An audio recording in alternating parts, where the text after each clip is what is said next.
Hello, this is Tom, aka Jedon here for Tabletop Taproom and the Star Frontiers Gamer.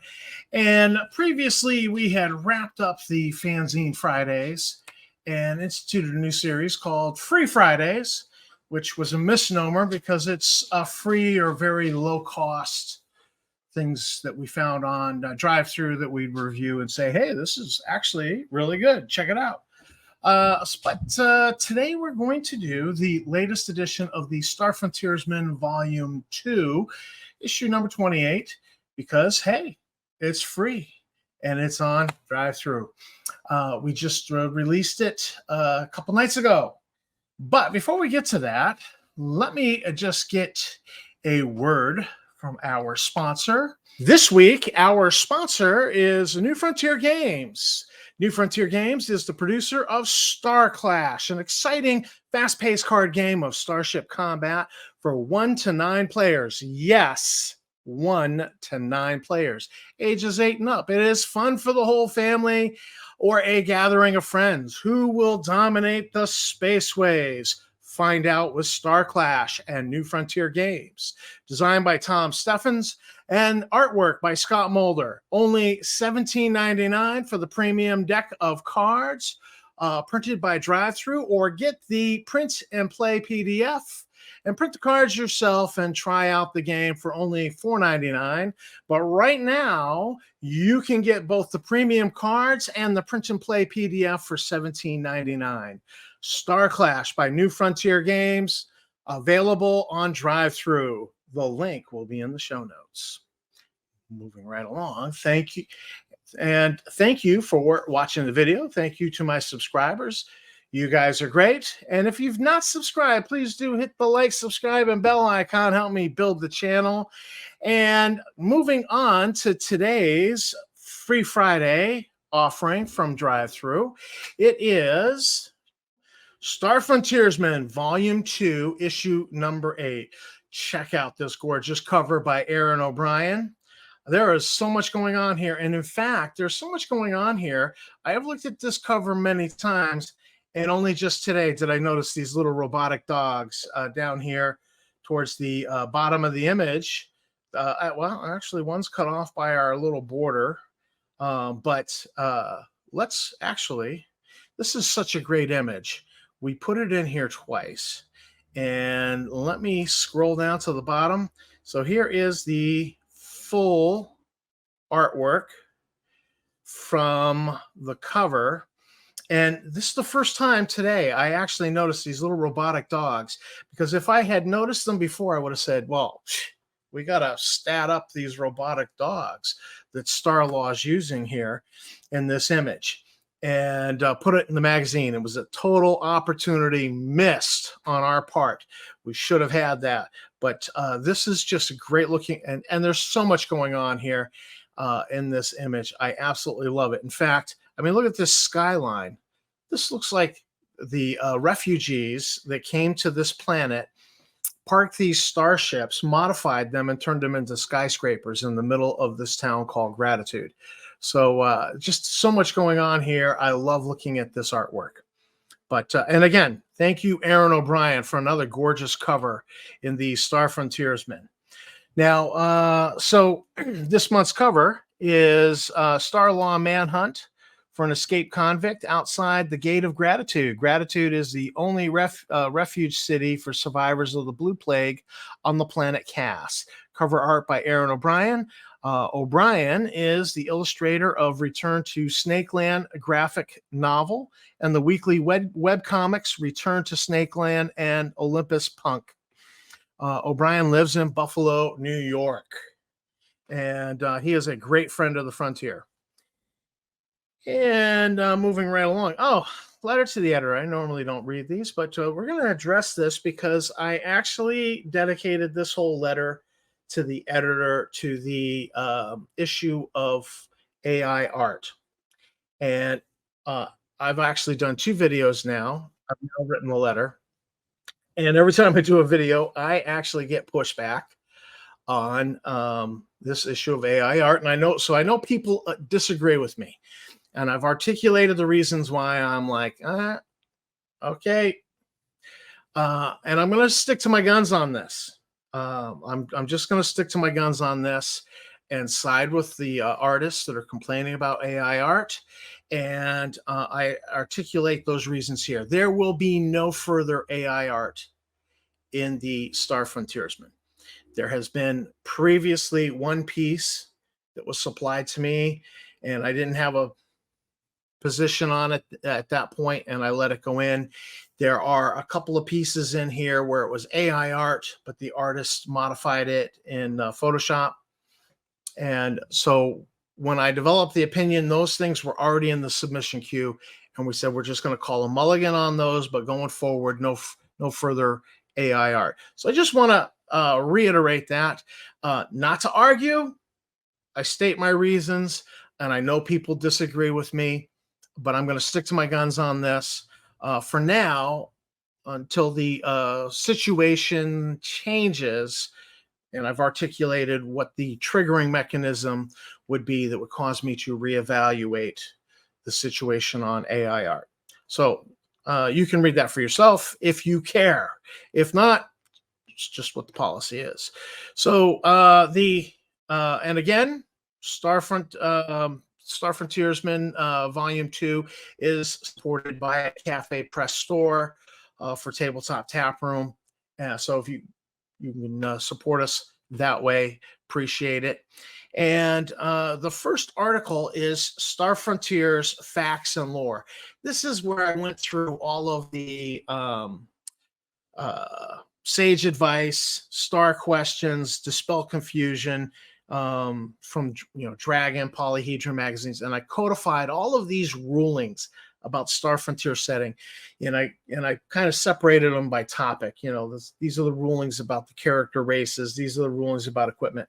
Well, this particular installment is, and it's probably the last, is all the equipment rulings that were in all of those things. So it pulls it all together. No attempt is made to harmonize anything. It's just, these are what the rulings were. Do with it as you will. Maybe there's a question in here that will be answered for you. In particular, there was a flamethrower that had been cut from the Alpha Dawn rules. And so they just kind of fed that to you through the polyhedron dispel confusion, answering the questions of the readers.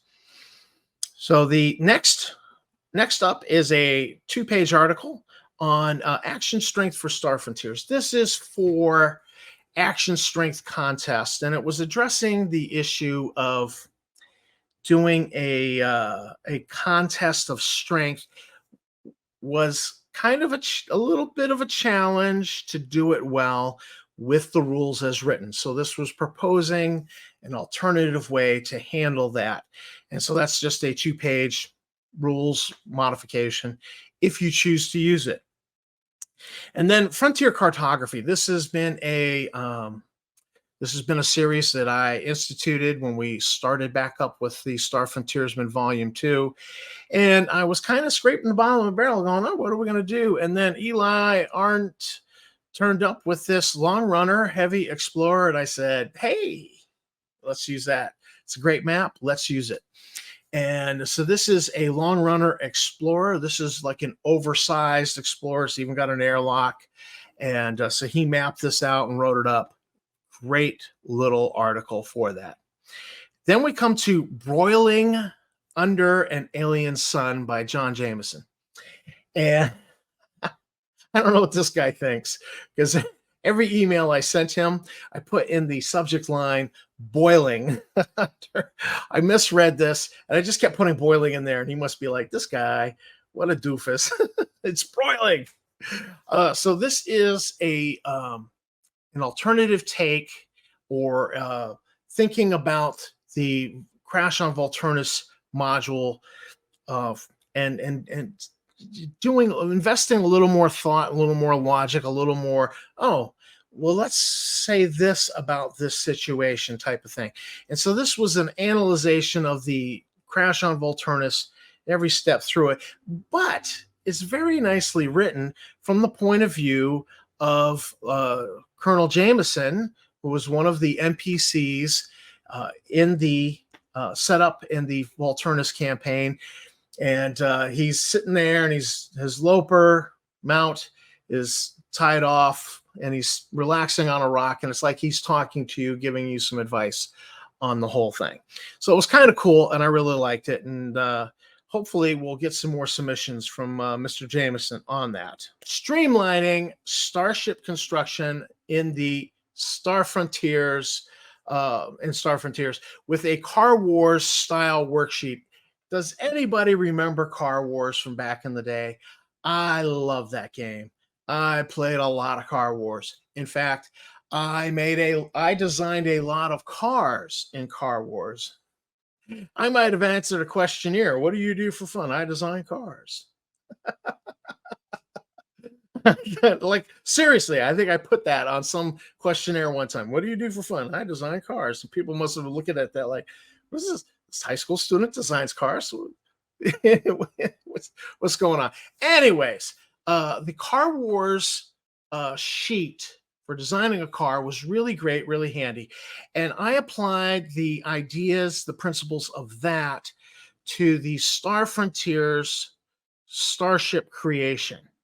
And so what I've done here, I walk you through doing it. It's a step-by-step here, and I talk you through it. But basically, it's the Car Wars design sheet for a car applied to Star Frontiers for a starship. And so, you've got and I've just put in all of this stuff that is possible right out of Nighthawks. So you put in the cost of the ship fitting, and then you total the cost. So when you calculate the cost of the hull, you just port it right over here and put it in total cost. And then when you add drives, you then add that cost to the total cost and get a new total cost, so on and so forth. Very easy, especially like if you have any experience in accounting, which I don't, but as I understand it, accountants do this sort of thing with spreadsheets all the time. Now you see this here where it says level. You're going to record the level of your computer programs. So the computer programs are put in here where they belong, and they're highlighted so that you can find them. And so you'll put in the levels and the function points, and then same as costs, you'll total the function points. There's a reason for this. Just do it while you're looking the item up, so you don't have to go back and look it up to figure out the level of the ship's computer. And when you've put in all these fittings, and I've left blank space because I've put in most of the stuff here, but I didn't put in the weapons because you put in the weapons you want. But when you get down here to the last line, it says lockout program. And I put that on the last line because the lockout program, you actually need to know the level of the ship's computer. And you only know the level of the ship's computer after you've totaled up all the function points. You take the function points, look up the level of the computer.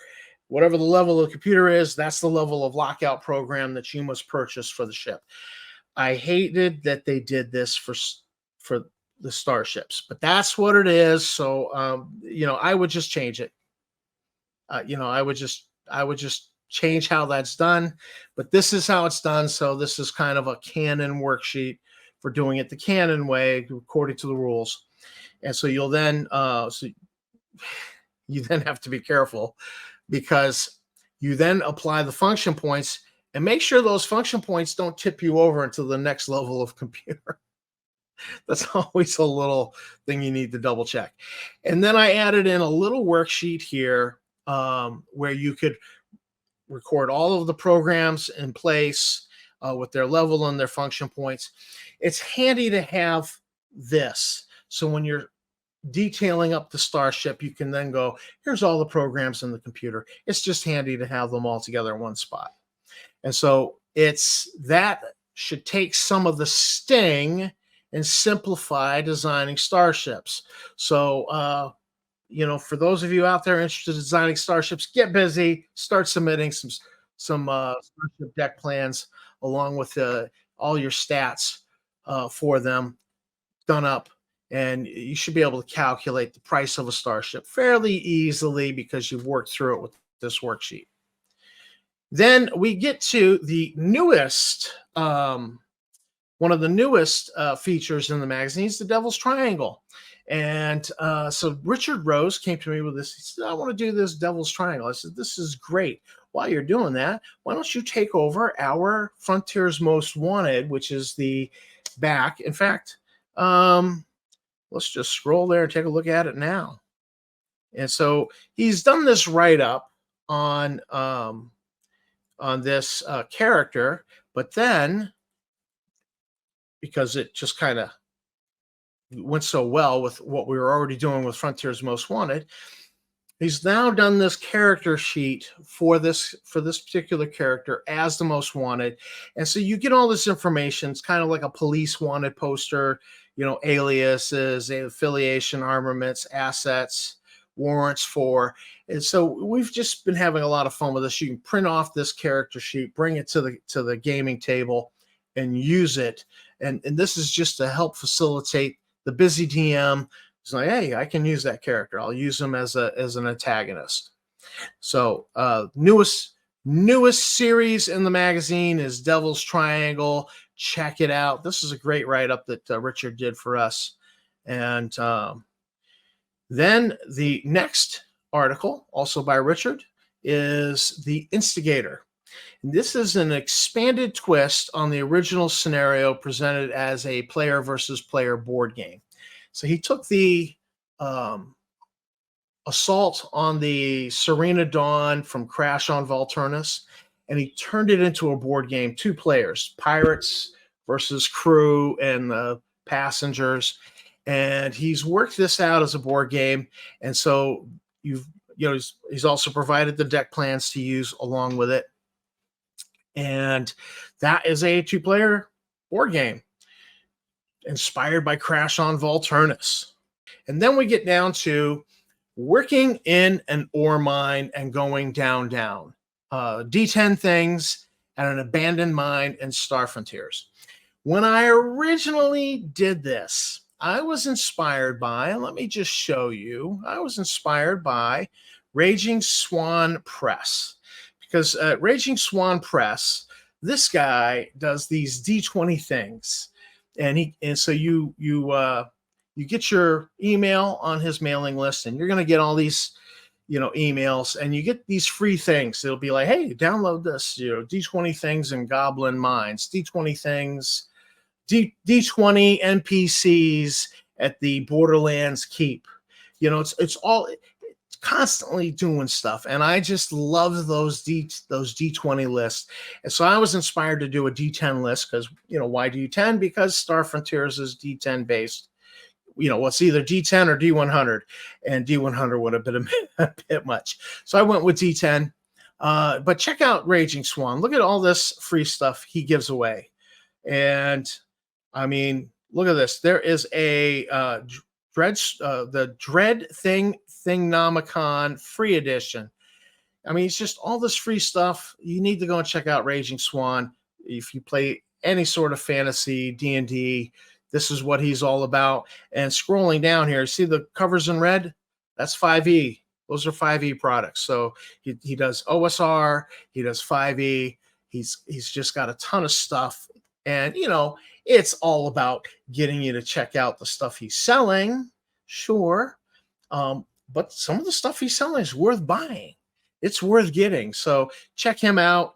And let me just, so here I'm on the Lordly Heraldry. This is free. So free download. I added it to my shopping cart.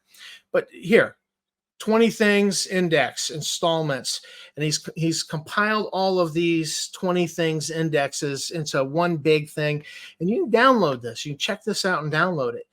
Monstrous Layers Index installments 01 through 46. He's just compiled all of those things that he was spamming your inbox with in your email because you signed up, and absolutely great resources. Check out Raging Swan Press. And you're going to say, geez, Tom, you're doing an awful lot of advertising. You know what? I'm not getting any money from Raging Swan. I'm just saying Raging Swan's mad cool, and you should check him out. So going back to working in an ore mine, going down 10 things, and you could take all 10 of these things and just lay them out around a mine entrance. And there's like little hooks here. It's like an abandoned mine, and there's little hooks I've worked in here, and you could run a whole adventure here. Then there's a list of 1D5 random sounds. The support buildings are all described. Mysteries to solve or discuss. And then we get to this great cover picture for our theme for this issue.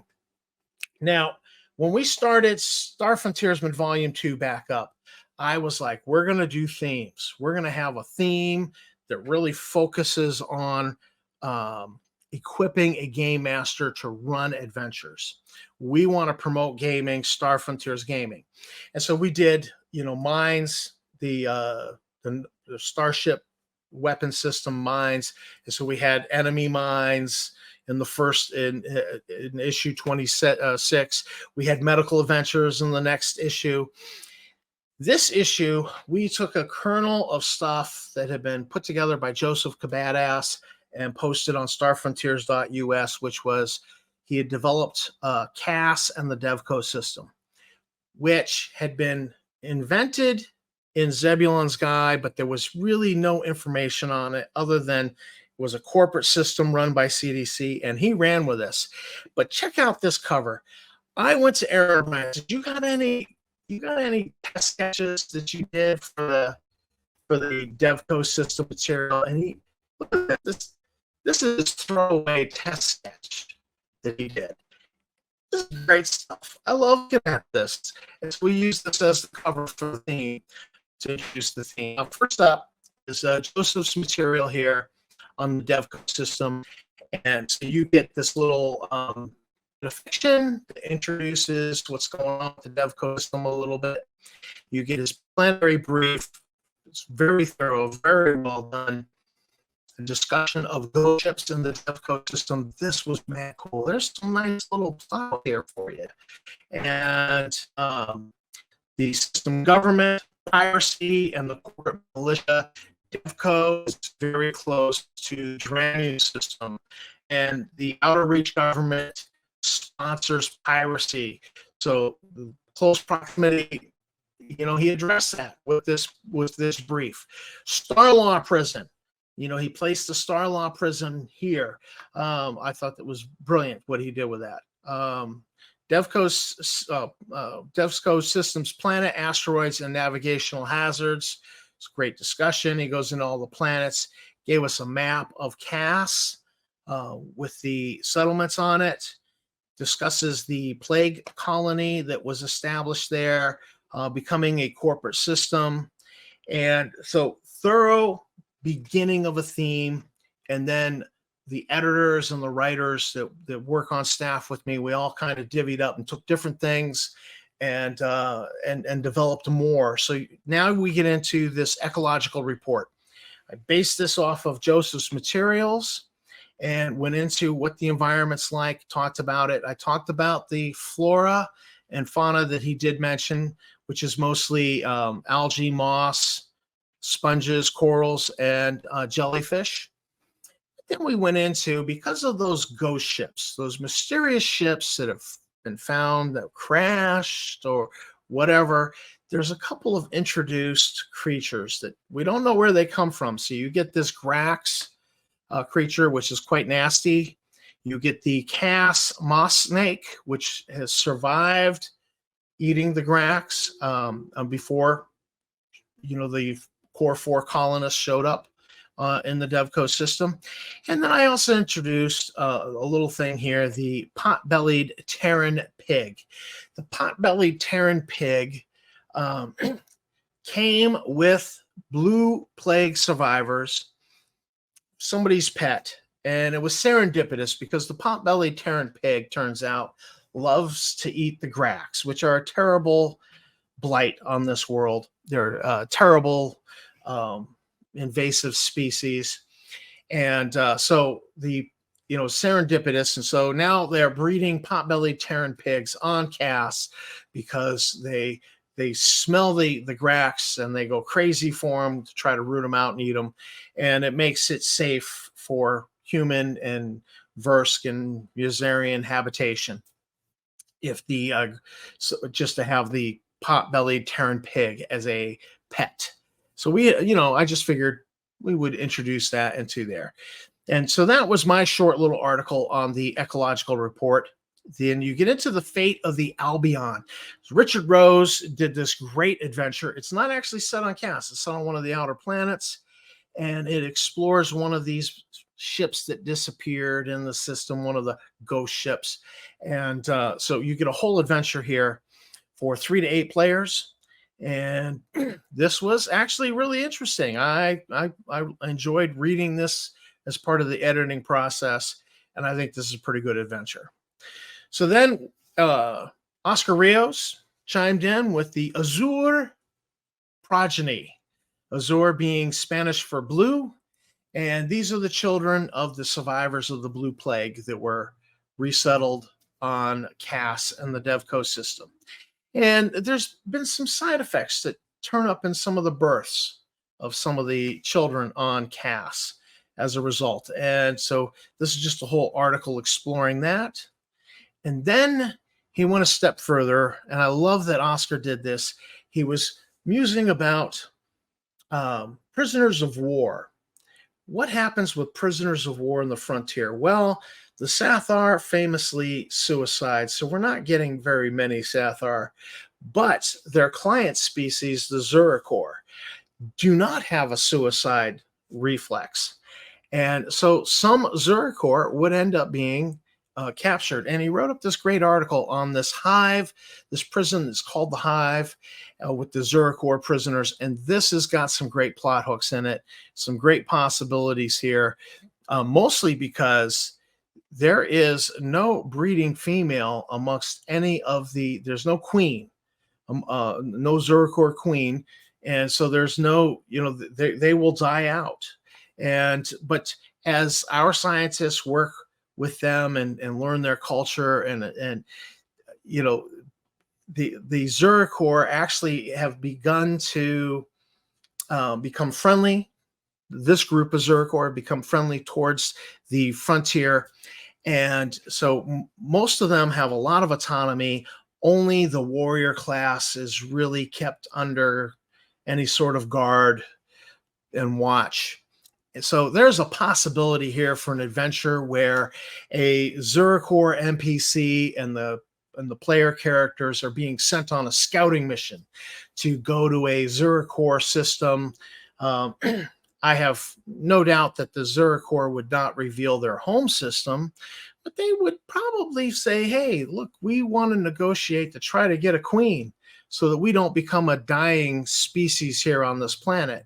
And so you have this NPC going with the player characters, and they're going to go to a Zurikor system to try to negotiate and try to open up the diplomatic relations. And that could be a fun adventure. And of course, in the middle of that, you should have a Sathar ship show up, and then complications ensue. So great plot hooks here that I can see coming out of this from Oscar Rios. And then we get down to that great reproduction of the full artwork of Aaron's cover and our Frontiers Most Wanted poster from the back cover. That is Star Frontiersman Volume 2, Episode 28. There's a few more corrections that are being done, and I'll re-upload the there's a few more corrections that we caught as we were going through this for the video, and that Richard caught as he was rereading through it slowly. And so we will get that uploaded in the next day or two to drive through, but do check it out. Star Frontiersman Volume 2, Issue 28, free on drive-through. Oh, but before I check out, quick discussion about issue 29 is going to follow the same pattern as this issue. And the staff are working on that, and we're working hard to get it out for November 1st, try to have it on time. And we're pursuing the same theme idea. We will be exploring the Neustrial system and Corpco, the planet Corpco. and some of the core material that Joseph wrote concerning New Streel. It's really good stuff. But we've run some polls on the Facebook groups for Star Frontiers, and it seems that the interest of the fan base is, you like the themes, but you would like to see some world building in systems completely outside of the frontier. So we're going to begin in 2024 doing that for themes. We're going to be looking to do, I call it Exploration Archive. It'll be like the published reports from the explorers that went out and scouted those systems and what they found. And, the idea will be to present enough material for you to go and have your players go there and use it to support adventure, to support gaming within that new system outside of the frontier. The other thing that turned up as something of interest was, we're calling it ports of call. These will be space stations, starports, and it seems that there's some interest for that amongst the fan base. And so we're targeting a few of those. And so these are the types of things that we're doing. So if you're interested in writing and submitting, honestly, any Star Frontiers content, go ahead and submit it to the starfrontiersman@gmail.com. And that's the submission email. We'd be happy to have that. But if you're interested in writing up a space station, detailing it to the nth degree, giving it's the administrator, doing the NPCs like the administrator, maybe the cargo inspector, types of cargoes that would be readily available there, maybe some NPCs that would be seeking passage off of the station. Anything like that, if you're interested in doing that, go ahead and submit that to the starfrontiersman@gmail.com. We would be happy to include that in the new series in 2024. And anything along those lines, this is the direction we're going in for the new year. So that's it. This is Tom signing out for Star Frontiers Gamer Tabletop Taproom. Thanks for watching the video. Thank you to my subscribers. Don't forget that like, subscribe, bell icon, and I will see you in the frontier.